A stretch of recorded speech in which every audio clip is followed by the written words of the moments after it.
Yeah. It's done.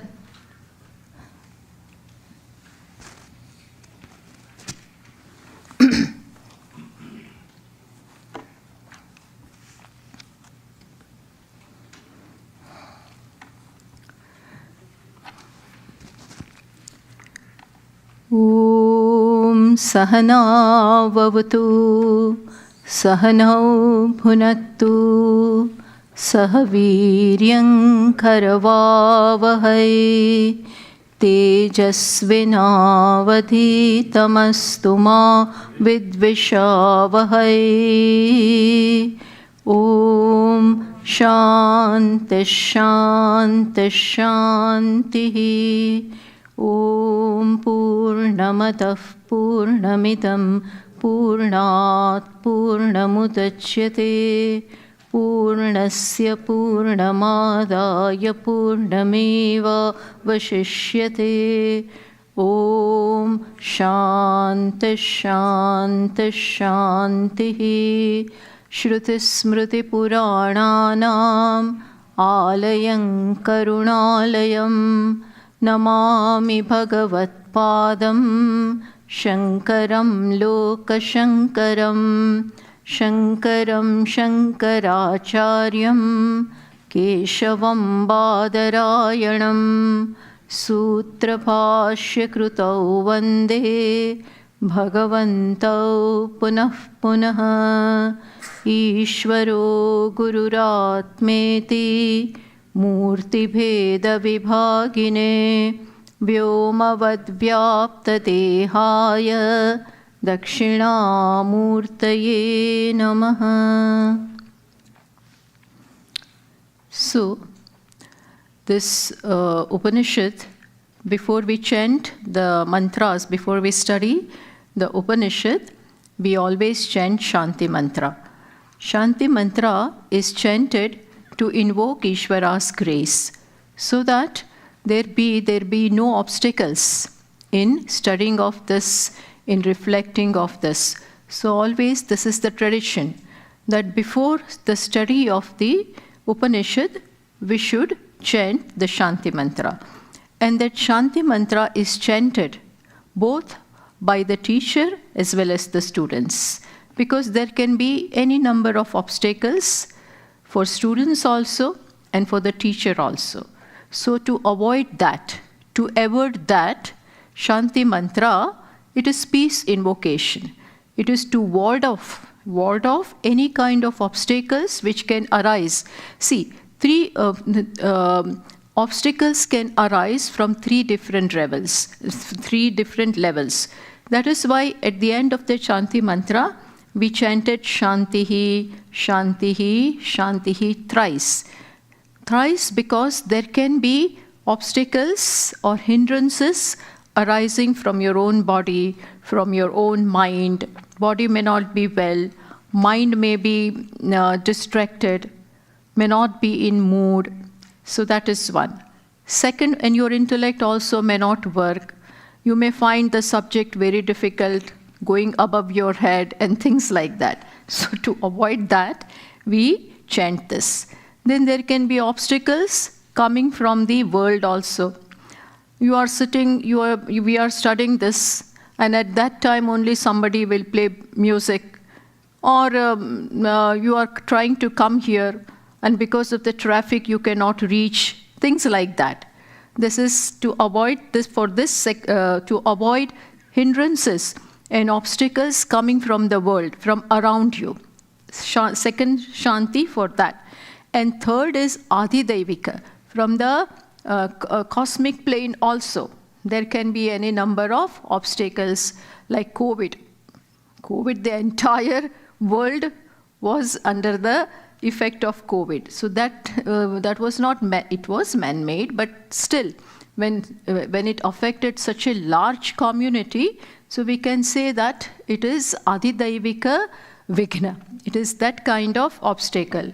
Or there may be floods, there may be fire, earthquake, tsunami, and all these natural calamities also can stop us from doing what we want to do. So always this is the tradition. that before the study of Upanishads, before Swadhyaya, before doing your daily studies also, and this kind of study, then you invoke, you chant the Shanti mantra. Now here, this is also to be kept in mind, that the Shanti mantra which we do should be the Shanti mantra of the Vedas to which the Upanishad belongs. So this Upanishad, as we discussed in the first class, this Upanishad belongs to Shukla Yajur Veda. So the Shanti mantra there is Purnamidam. So that is why that Shanti mantra is chanted. Okay. Now having done that, we will now enter into the Upanishad and the very first mantra of the Upanishad. As I said in the morning, the very first mantra gives the vision of reality as to what it is. So, come on. I'm reading that. You repeat after me. Harihi Om Ishavasyamidam Sarvam Yat Kincha Jagatyam Jagata Tena Tyaktena Bhunjitaha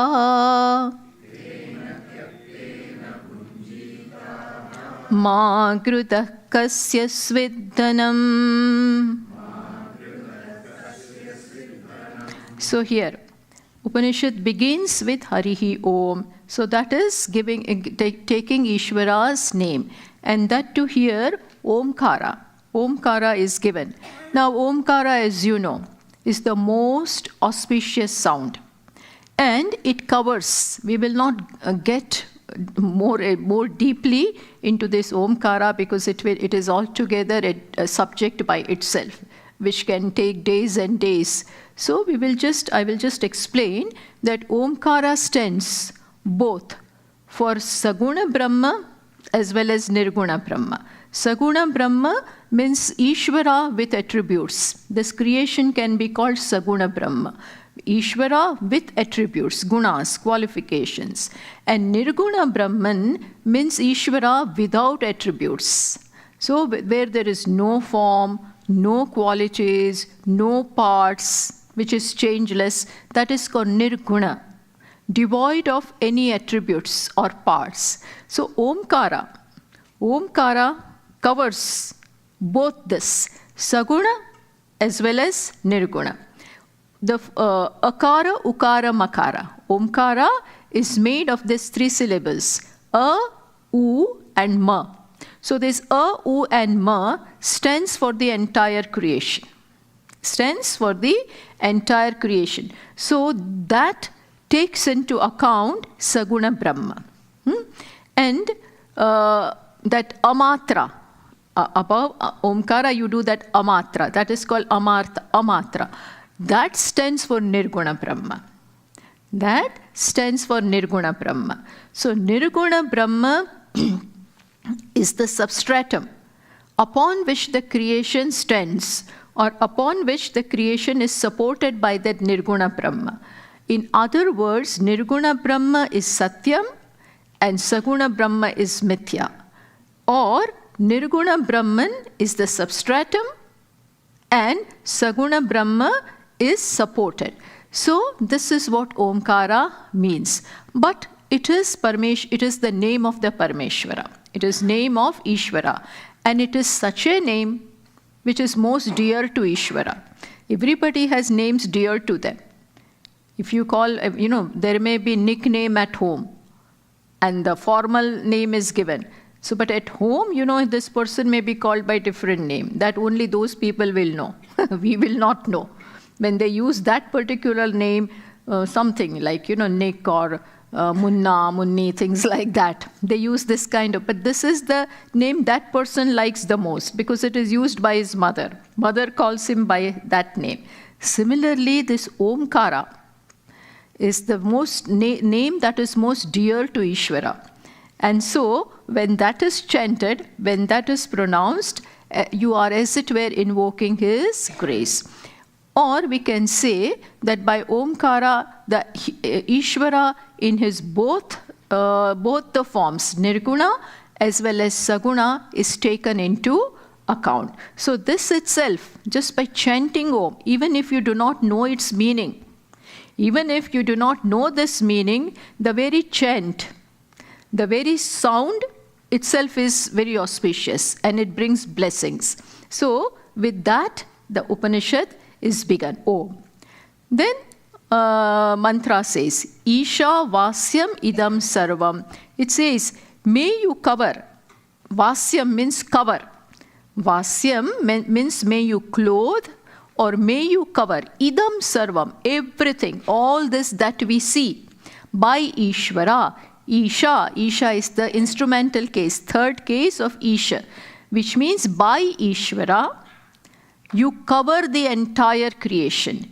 You clothe the entire creation.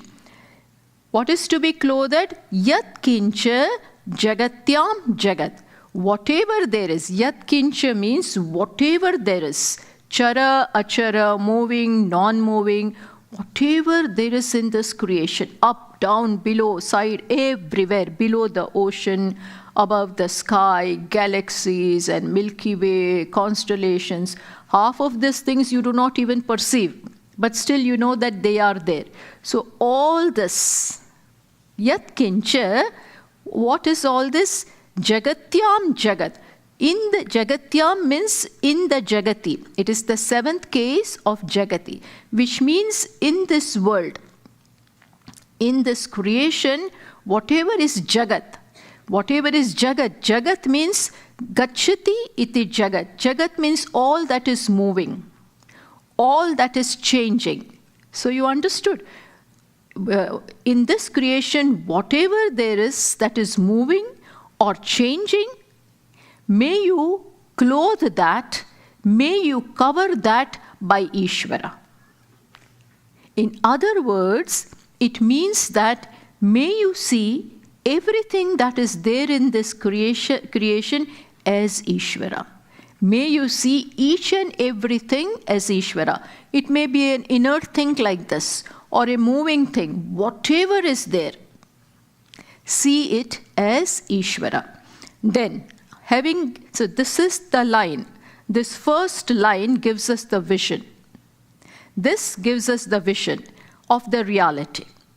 Then, see, the beauty of the Upanishad, the greatness of this Upanishad is that in the first line, it gives us the vision, but doesn't stop at that. It also gives us a means. It gives us the means to be able to do this, so that we can assimilate this knowledge, because this knowledge, to see everything as Ishvara, to see mosquito as Ishvara, to see an ant as Ishvara, to see my enemy as Ishvara, to see my rival as Ishvara, all these things are tough tasks. Tall order. It is easy to see Ishvara in an ant, in an elephant, in lion and things like that. But to see Ishvara in my boss, that may be very difficult. To see Ishvara there is the most, in my neighbor. See, sometimes, people who are very close to us, with them only we do not get along well. That is the irony. And there to see issue, our relationships sometimes get worsened there. It is difficult to have harmony over there. So Upanishad says, whatever is there, see that as Ishvara. But then in the second line, so this is not easy. That is why in the second line the means is given. How do I do this? I have to understand this first, and second thing, I have to then protect this knowledge. I do not have to let this, I hear it now and then let it go. This is too tough. Not my cup of tea. We may say, this is not my cup of tea. I can understand simple things, but not this. So Upanishad says, no. You listen to this, understand this, plus protect this knowledge.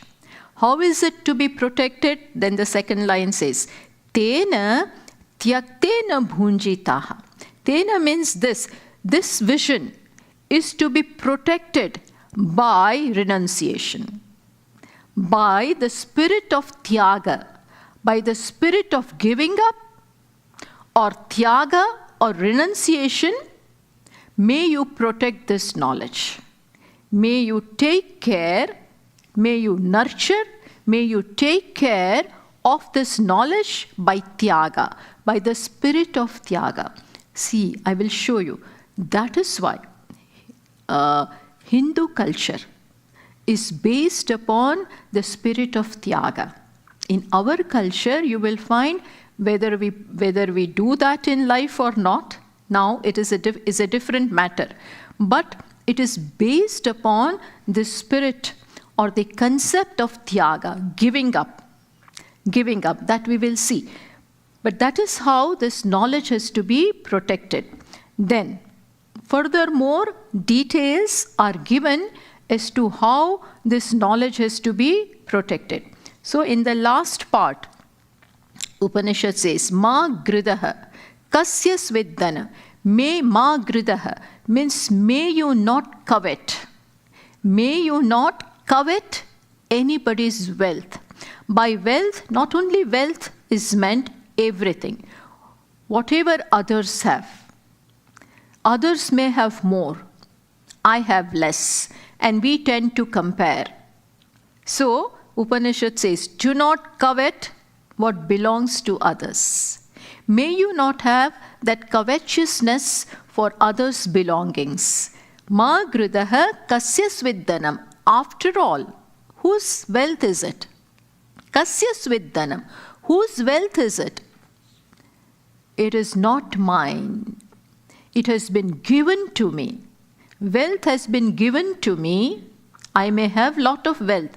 But here Upanishad asks us to develop that sense of trusteeship, We may be trustee of a big institution. So we don't own anything. We may be the board members also. But still we don't own this. We don't possess that. We are merely trustees. So we look after that. We take care of that. We take very good care of that. But we do not take the money that belongs to that institute home. We do not do that. So that is why, because it doesn't belong to me. I am just put there to take care of things. So this should be the attitude of things with which I'm related. Things with which I'm related, my attitude should be of trustee. With that meaning, Upanishad said, Ma gridaha kasya sviddana. May you not covet things belonging to others. And whatever you have, for that also use it. Whatever little are your requirements, you may fulfill them. Rest make available to others. Because what has come to me is not totally mine. I'm just given to use it, but rest should be made available.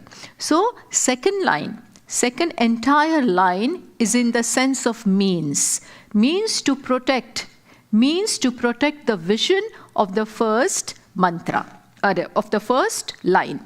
So now, let us understand that. Ishavasyam idam sarvam. Now let us go into a little bit of grammar, just for your information. The word is Isha. The word, again here, the verb, the Isha, the word has come from the verbal stem Isha. Isha. And that verbal stem means to rule. It is in the sense of ruling. But again it is verb. Like what we saw in the morning with reference to the Upanishad. Sad was verb, which was then converted into noun. Similarly here, this Isha is in the sense of ruling, to rule. That's a verb. Then again to that, quip pratyaya, quip suffix, that is a pratyaya, is applied. The uniqueness of this quip pratyaya is that when it is after having applied, it disappears. So, this quip pratyaya is applied to this verbal stem, ish, and then it gets converted into noun. Now Isha becomes the one who rules. So far to rule, that was verb.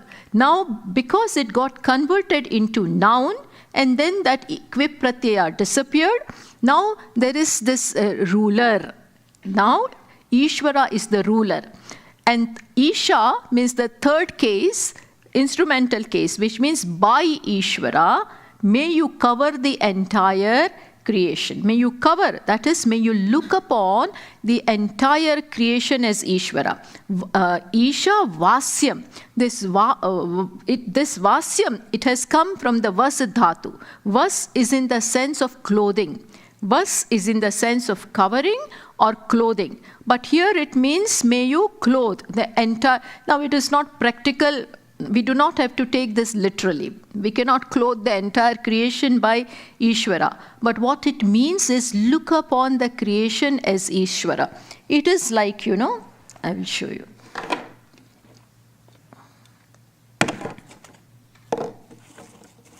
There is no pot here. Wait a minute. Yeah. See, it is like saying that, may you cover, there are many pots like this.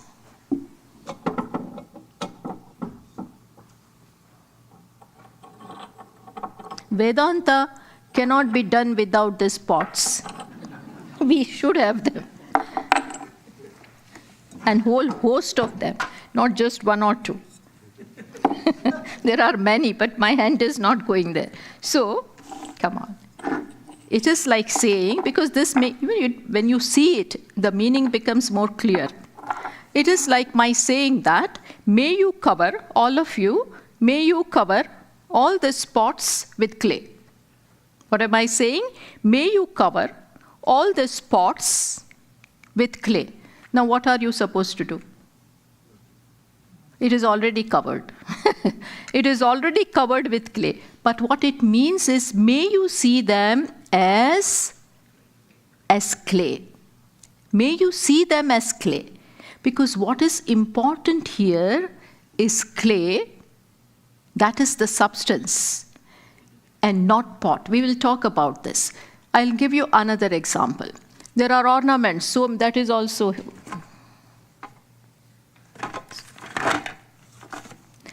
So many ornaments, bangle, golden bangle is there, chain is there, necklace is there, ring is there, and I would say, may you cover all the ornaments with gold. May you cover them with gold. So there, see them as gold. See what is important over there. In that sense, this mantra is saying that may you cover the entire creation as Ishvara, with Ishvara. So now, when this is said, and it is said, Ishavasyam idam sarva, whatever it is, good, bad, ugly, small, big, everything, without any exclusion, everything is to be seen as Ishvara. When this is said, automatically, at least for some time, there will be shift in our attention from the name and forms to the substance by which it is made, the substance from which it is made. Now what is covered when it is said Ishavasyam idam sarvam? Idam means all this, all this. When it is said all, then idam means all this is understandable, that all this is I have to cover with Ishvara. But in all this, in this, even this body gets included. Why? Because this body is also something I see. Then my mind is also something that I see. See in the sense I do not objectify my mind as I objectify this pot, but I do see the thoughts that are there in my mind. If there is a happy thought, I say yes, I'm in good mood. And if my mood is gone, then I will tell you, please, will leave me alone now. Why? Because I'm seeing that my mind is not in mood. It is angry. In short, the thoughts of the mind and the mind is also seen by me. The judgments in my intellect are also objectified by me. And even the ego. Ego means the individual, that I am small, that my name is so-and-so, that I am son or daughter of so-and-so. All this I see in my mind. In short, even the ego is sort of visualized. So now, whatever is visualized comes within the word idam. So when it is said, cover all this with Ishvara, rest of the things, the entire creation which has to be covered with Ishvara. But even this body, even this personality, even this ego, which I call I today, that is also to be looked upon as Ishvara. Understood? Then, even when I visualize the ego, when I say I'm so and so, now pay attention. When I say I'm so and so, daughter of someone, student of someone, then there is idea about me, that daughter of someone. Now that is being seen, and there is a seer. There is a seer there who is different from what is seen. Always this is the rule, that the seer is different from the seen. The witness is different from the witnessed. Understood? Similarly, when I visualize the body, I am the seer, body is the seen. Similarly, that belongs even to the mind, plus intellect, and also ego. Ego is also something that is seen, because I know that I am short, that I have this problem. When we are asked to write something about us, we can write a lot, which means everything is seen by me, visualized by me. In short, the ego, the jiva, is also seen. Then who is the seer? Seer, the witness, is different from that which is witnessed. Understood? So that is not seen. Here Upanishad says, so that is the real I. The real seer who sees everything. Everything means the creation plus what we call I. In this body also we see everything. Up to ego, everything gets covered into idam. You are getting what I'm saying? Everything gets included in idam, up to ego. And for everyone, you also carry out that exercise. For you, everything is idam, plus your own body is also idam, this. This will apply to everyone. But one thing is not seen. Who is that? The witness. That is the capital I, the big I, which is Atma, which is Chaitanya. Understood? And that is here described, or that is taught here as Ishvara. So we have to cover the entire creation by Ishvara. And by Ishvara, what is meant is Chaitanyam or Atma or self. That self is same as Ishvara. By Ishvara, when Ishvara word is used, don't think Vishnu or Krishna or Hanumanji or Ganeshji. None of these deities. Those deities are also what? Tell me. They are also visualized. They are also objectified. We are not talking of that. Whatever is visualized, whatever is objectified, comes within the class of idam. Idam, idam, this. So there are only two things in this world, not even world. World is also this. There are two categories only, aham and idam. I and you, subject and object. Now here, in the object, everything is taken. The world, subtle and gross world, plus this body, plus the ego here, all this went in the category of idam, this. What did not come into this is I. That I, which you do not see, but that because of which the entire creation is. That is Ishvara, that I. We'll talk about that. That I is Ishvara. So when Upanishad says here that by Ishvara, may you cover the entire creation, or may you clothe the entire creation by Ishvara, what it means is by that I. By that consciousness or aham or the, Atma, call it Atma, call it Chaitanya, call it Brahman, call it Ishvara. It is nirguna. It is without form, formless, but still there. Qualityless, that is attributeless, but still there. It is by that we have to cover the entire creation. Just as here, in this example, of course, you can see the clay. That is the limitation of the example. Example will not be in every way similar to that. Just as here, you see the pots. You see the name and form of the pots, the shape of the pots. But do you see the clay? In example, you are seeing. But what I'm trying, clay is not seen.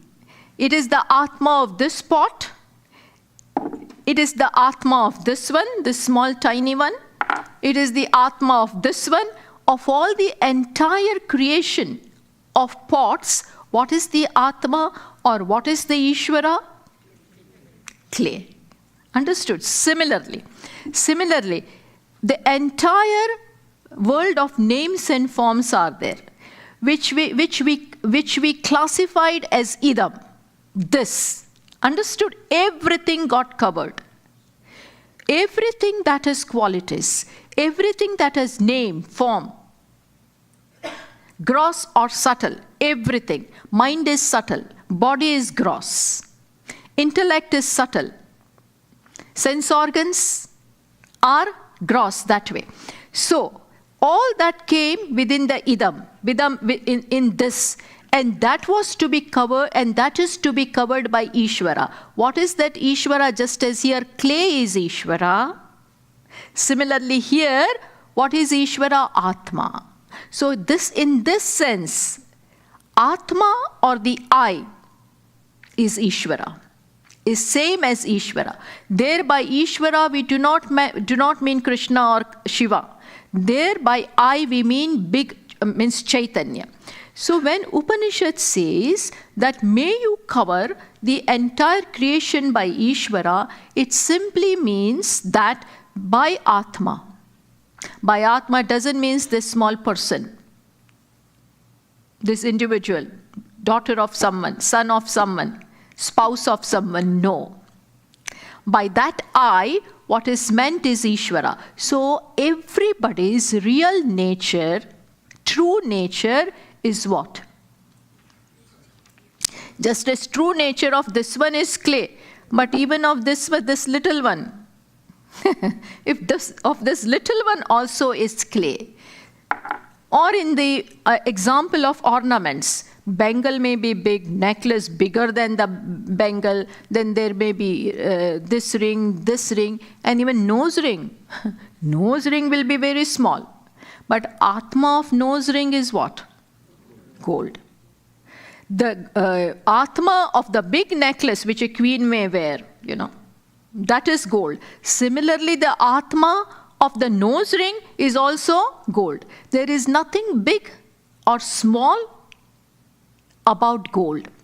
So when Upanishad says, may you cover the entire creation by Ishvara, it means that the entire creation has to be seen as I. It is by I, it is with this I, that is Ishvara, I look upon the entire creation as nothing but pervaded by me. It is my manifestation. Now further. Now, you may argue that this pots and pans, this pot is constantly changing. Similarly, everything about this creation is constantly changing. Then Swamini ji, do you mean to say that Ishvara is constantly changing? Everything in this creation is constantly changing. In our body also constantly changes are happening. In things also, this is also constantly dying, degenerating. In that case, Ishvara is also degenerating. Ishvara is also changing. So, can Ishvara be changing? Can Atma be changing?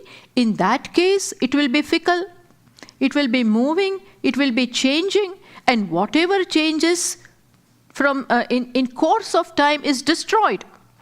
It just goes out of our we cannot objectify it. So do you mean to say that Ishvara is also changing like that? No. Here clay in the example. Clay is not changing.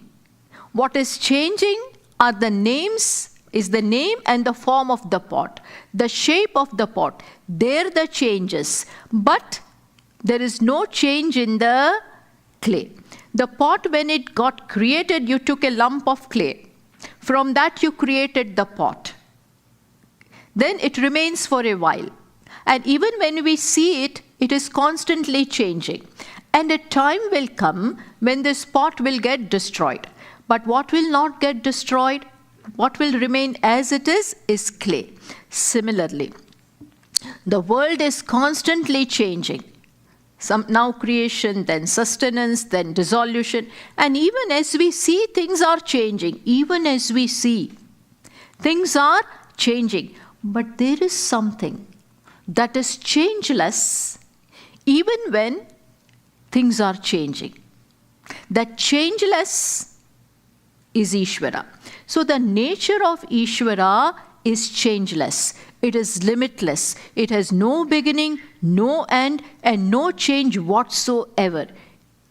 In spite of the names and forms constantly changing. But there is something over there. The substratum or the platform is changeless.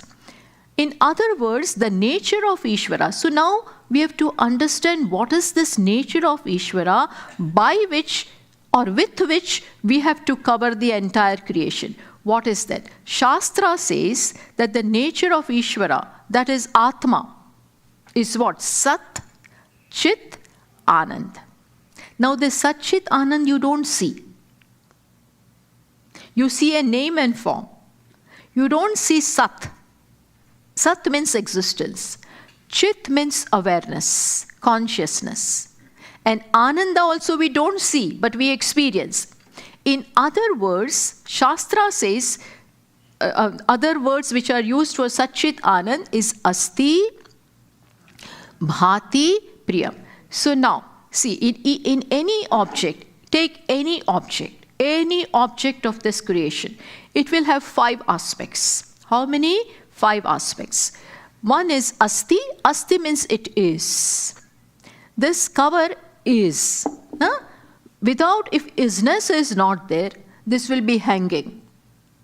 It cannot hang. So isness means existence is there. But how did you know that it is? How did you know that this object is? Because it shines. Which means conscious, you are aware of this. You may say that you are aware of it because of your eyes. But the eyes see because the mind sees. Mind sees because ultimately the Atma. Because of Atma or Chaitanya, the mind sees. And that consciousness goes to the eyes. And then you see the object. So in short, this object is... we can say that this object is because we are aware of it. Because we are aware of it. We are aware of it, that means the consciousness or shine is there. So, Asti means is, Bhati means shine, because we are aware of it. That we are aware of this because it is. But that it is, when will we be aware of an object? When it is. See, this is, I hope everybody has had coffee. Because this part is a little tricky. I mean, you have to be all attentive to understand this. And this is the Vedanta. The Vedanta. You cannot escape this. So, that this object is. You could say that this object is because you are aware of it. So, isness is because of the awareness. Okay? Isness is because of awareness. But when could you be aware of an object? When it is. Because it is that since it is, then awareness threw light upon it. So what is asti is bhati. This much is easy. Then the third one, asti, bhati and priyam. As I said, every object has 5 aspects. First is that it is, it shines. Then third one is it is priyam. Priyam means it is lovable. Priyam means that it's attractive. Priyam means it is useful. Now that this is useful is easy to understand. But that this is lovable may be difficult to accept. So we will talk about that. This is priyam, means it is useful, it is attractive, it is lovable. Then fourth aspect is that it has a name.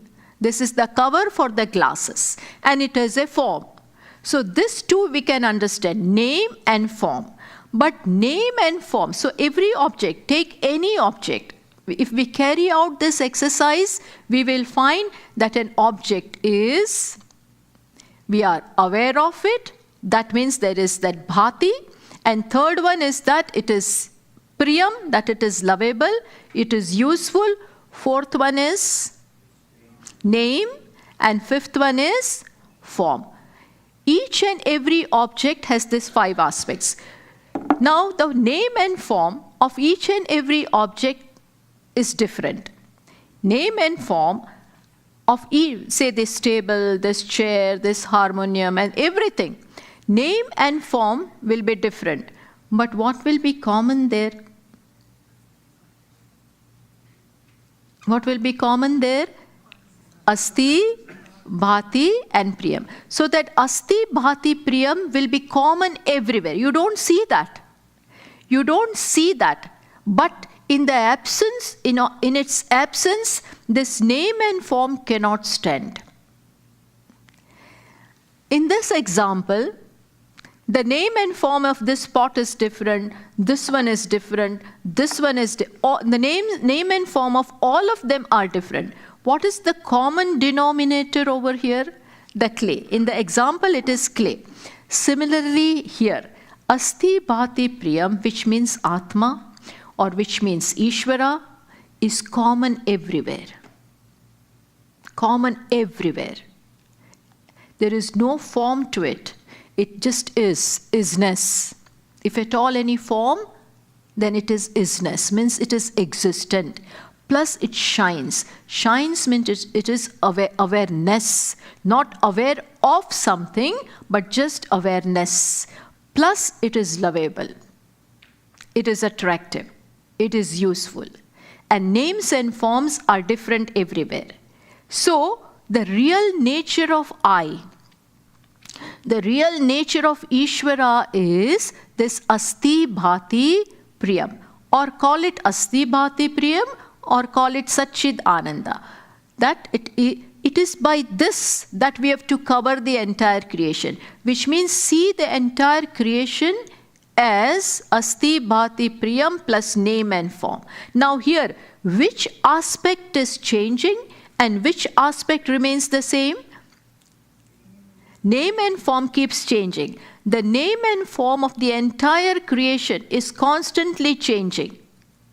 What remains constant, changeless, is asti bhati priyam. Just as here, the name and form of the pots change. If I drop it, I won't drop it, but if I drop it, the form will go.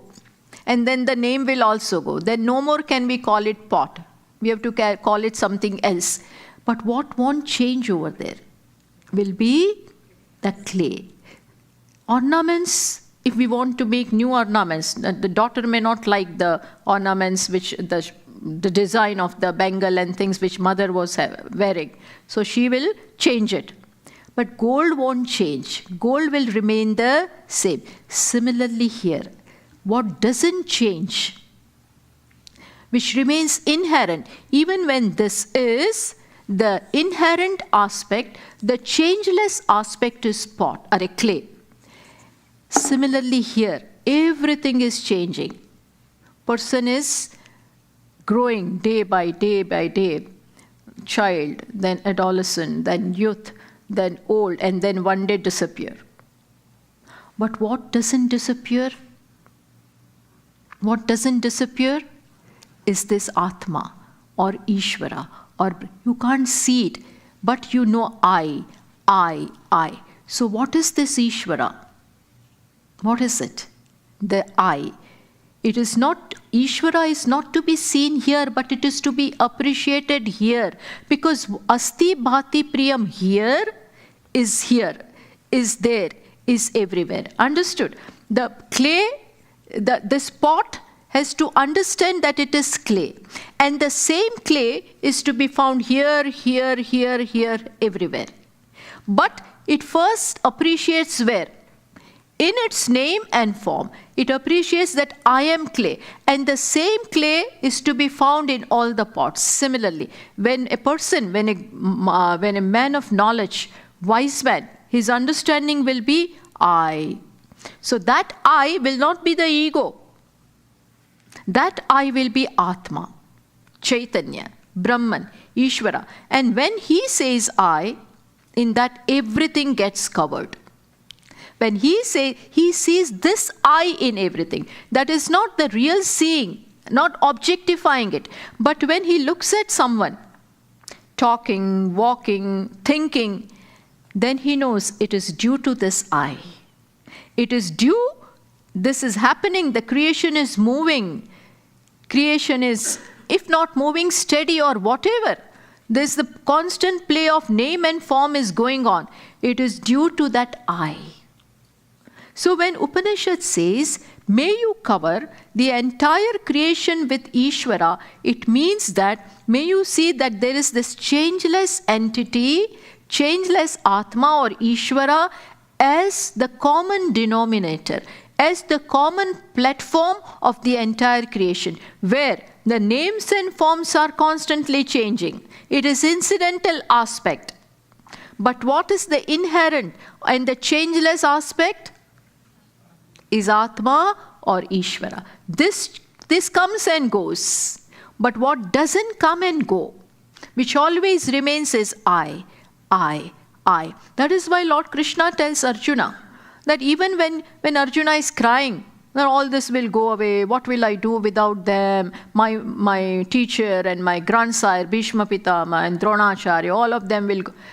Lord Krishna says that Natve Vaham Jatu Nasam. Natvan neme janadipaha. He says, never is Atma born or is going.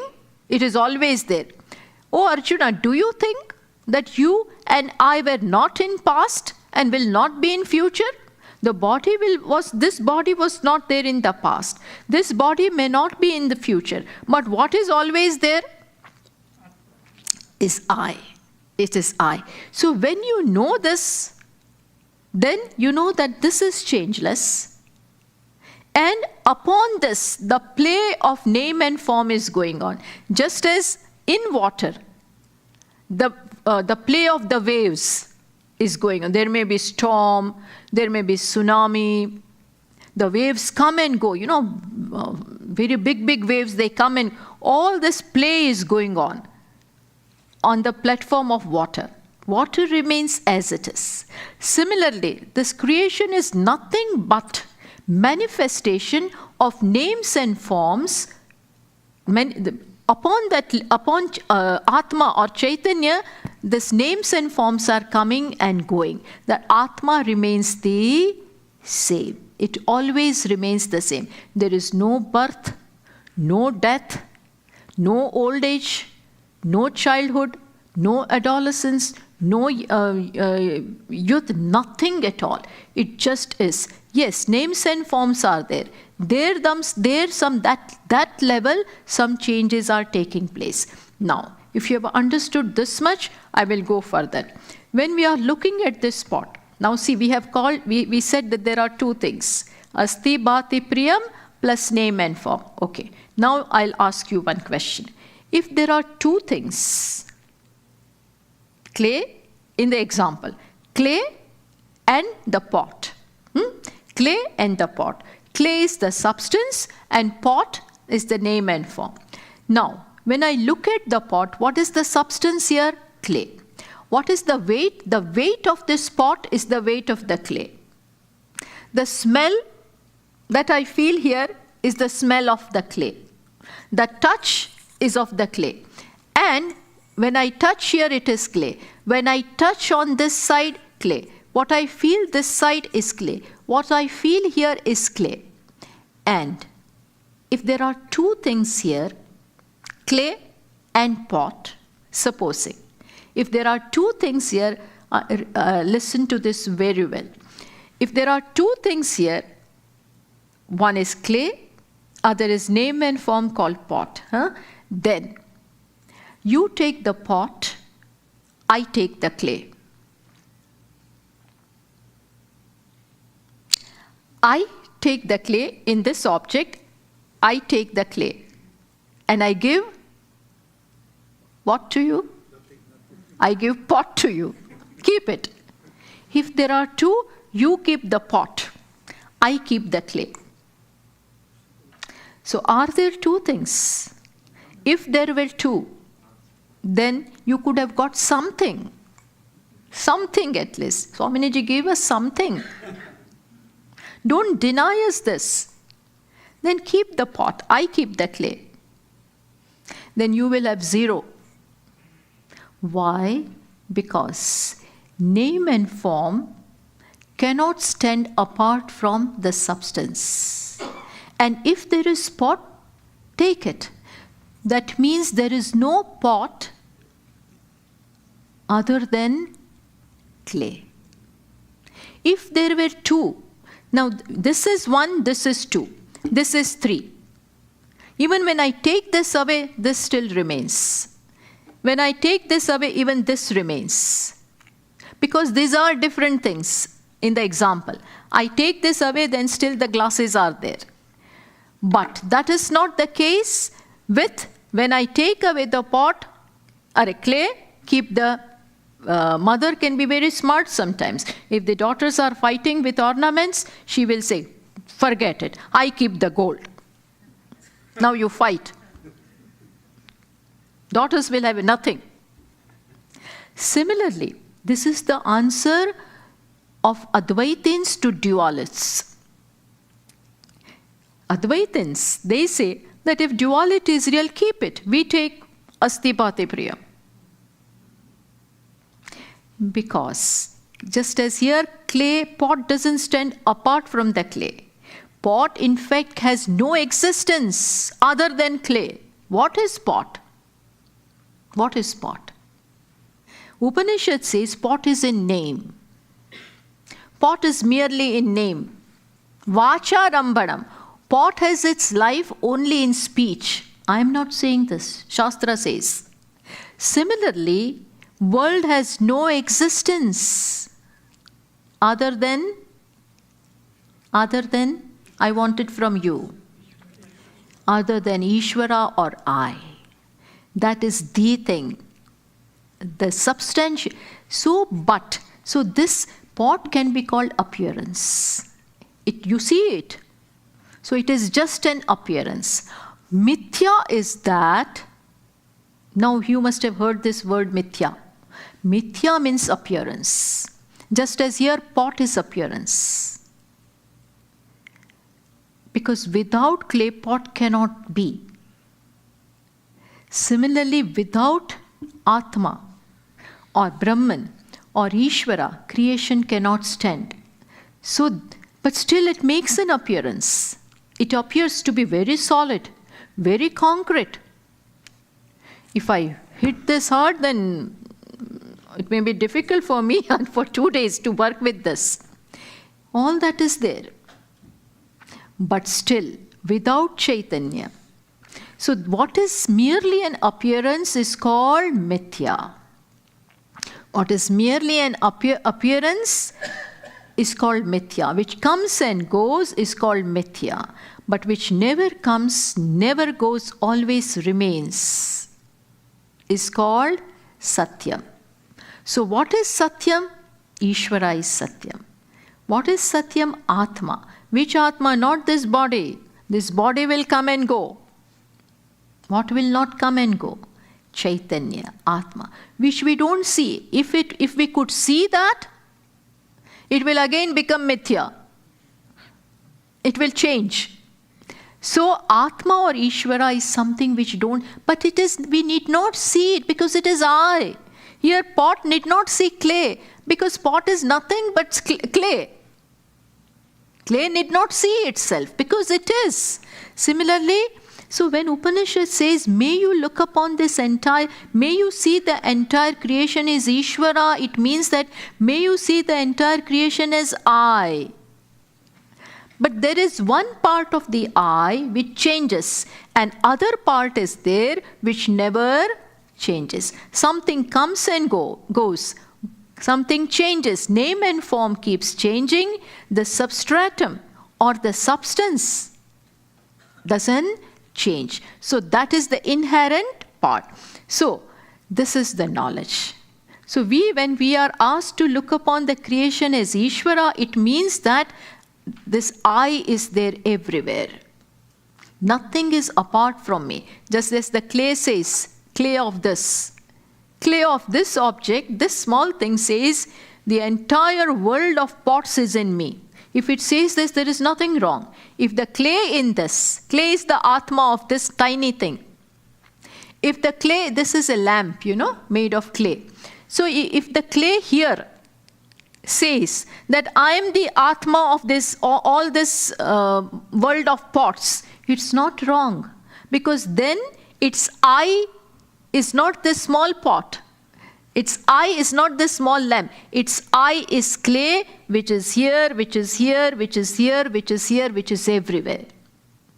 So that is the knowledge. You understood?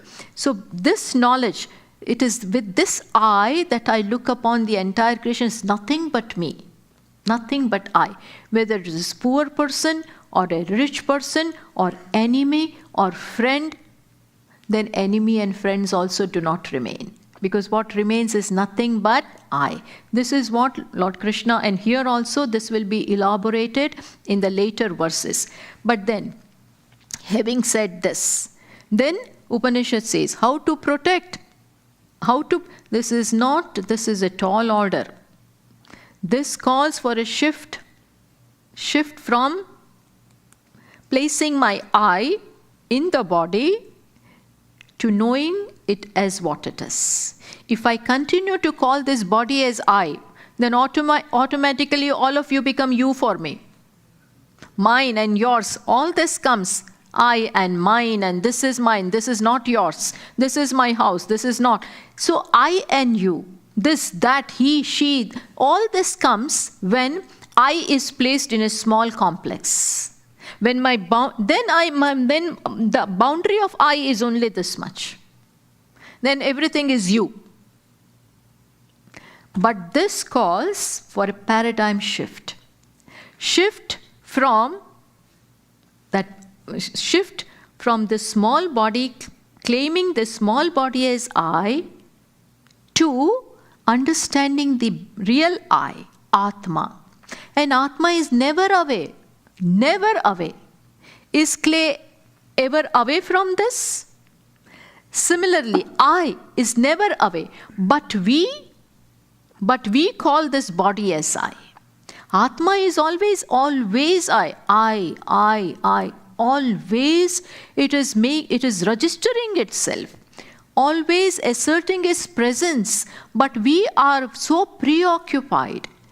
We are so preoccupied with our things and pursuits that we always overlook what? Overlook that I. And that I means happiness. And the third part, which I wanted to tell, isness and consciousness, it is easy to see that the thing is, that it shines, can be understood. That I am and I exist is easy to understand. But that priyam, everything is it shines and is lovable. This is the inherent aspect. Priyam.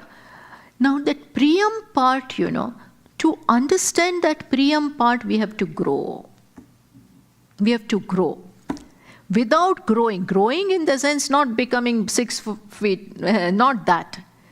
That growth can happen naturally.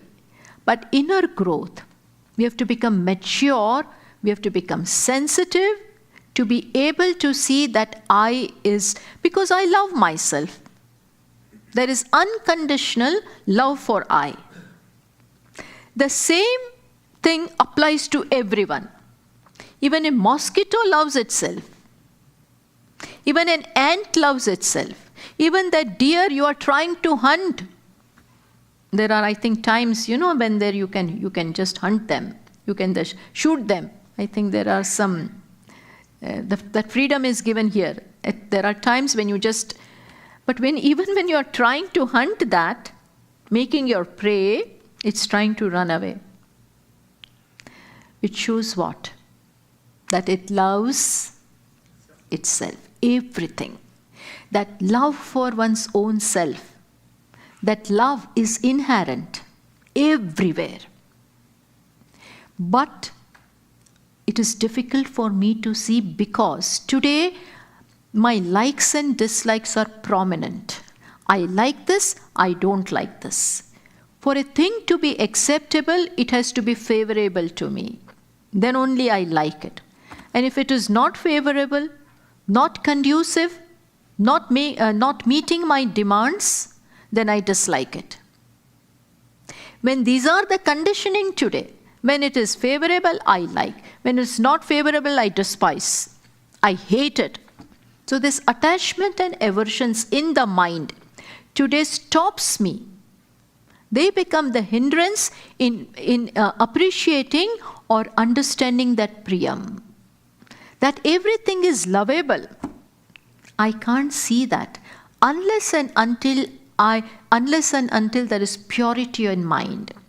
Unless and until that antakarana shuddhi, that purity is there. Purity means I see a thing as it is. I have no demands. That it should be likable. Only if it is like this, no such demand. I just do not despise because it is not meeting my demands. No. This person, one who can see this, has no demands at all. For a thing to be liked, for a thing to be likable or lovable, this one has no demands. Because it is I, nothing but I. He is seeing. For when the clay has this understanding that I am everywhere, then it won't despise because this is not beautiful. Why? Because it is I am very much there.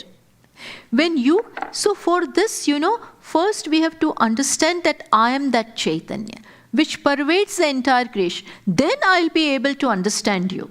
Then I will have the correct perspective for you.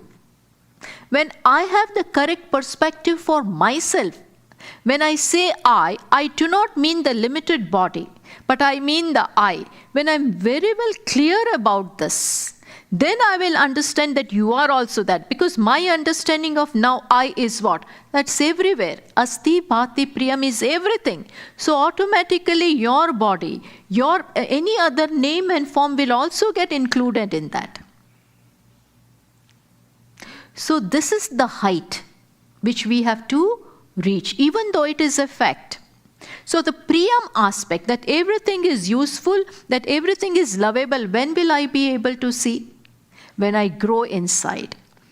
When I grow out of my likes and dislikes, my expectations, my demands of how a thing should be. When those demands are gone, today I have to create joy. And then what will be the condition? What will be the state? Joy is. Joy always is. I just appreciate what is. So that is Priya. So this is the nature of Ishvara. This is the nature of I with which we have to see with the entire creation. But when can we abide in this knowledge? And when can we protect this knowledge? That is given in the second line. A method, a means is given In the second line, to assimilate or understand this. So in the first line, this much is given, that this entire creation is to be looked upon as Ishvara. Just as clay is appreciated in all the pots, similarly I, Atma or Brahman, in the entire creation. But now I must live up to this. I must protect this. This knowledge, this piece of knowledge should not leave me. When will that happen? That means is given in the second line, which we will take up tomorrow. See, don't worry that there are so many verses when we will finish. Don't worry about finishing them, because this mantra is very important. Very, very important. Even if we can do only this, it will be. We have to do second. So first 3 mantras are very important. So I am not going to cut my time in this. In whatever time that is available to me, I will do it well, means from my standpoint. I will try to explain it with all the examples and different ways, so that it becomes easier to understand this. If we cannot do 4, 5, 6 mantras, don't worry. All that is already covered in the first one. Okay? But nevertheless, we will do that also. But this is for your, so that you don't become anxious about what will happen to the next verses. Okay? We'll take up this again tomorrow. Thank you. Om Purnamatav Purnamidam Purnat Purnamudachyate Purnasya Purnamadaya Purnameva Vashishyate. Om Shanta Shanta Shanti. Harihi Om. Shri Gurubhyo Namaha. Harihi Om. Now there will be, already it must have begun, Aarti in the temple. So if you want to join, you can go there.